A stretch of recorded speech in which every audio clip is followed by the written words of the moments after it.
বর্তমান যুগে স্বামী স্ত্রীর মধ্যে ঝগড়া এটা একটা কমন বিষয়। তাই এই বিষয়ে ইসলাম কি সমাধান দিয়েছে সেটা আমি আপনাদের সামনে তুলে ধরার চেষ্টা করব। ঝগড়া বিবাদ যে কোনো পরিস্থিতি আসুক না কেন, সবসময় ধৈর্য ধারণ করার চেষ্টা করুন, কারণ ধৈর্যশীল ব্যক্তিকে আল্লাহ তাআলা পছন্দ করেন। রাগের মাথায় কিছু না বলে শান্ত থাকার চেষ্টা করুন। পুরনো ভুল বা ঝগড়ার কথা টেনে আনা থেকে বিরত থাকুন। উভয়ে সূক্ষ্ম বিষয় নিয়ে বাড়াবাড়ি না করে সহমর্মিতার পরিচয় দিন এবং একে অপরের কাজকে ভাগাভাগি করে নিন।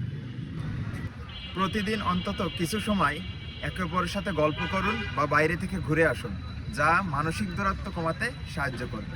এ বিষয়ে রাসূল সাল্লাল্লাহু আলাইহি সাল্লাম বলেন, তোমরা স্ত্রীদের ভালো গুণগুলোর প্রতি দৃষ্টি দাও, যদিও তার খারাপ গুণগুলো তোমাদের জন্য কষ্টদায়ক, কিন্তু তার মধ্যে এমন কিছু জিনিস দেখতে পাবে যা তোমার জন্য তৃপ্তিদায়ক, মূল্যায়নযোগ্য এবং প্রশংসাযোগ্য।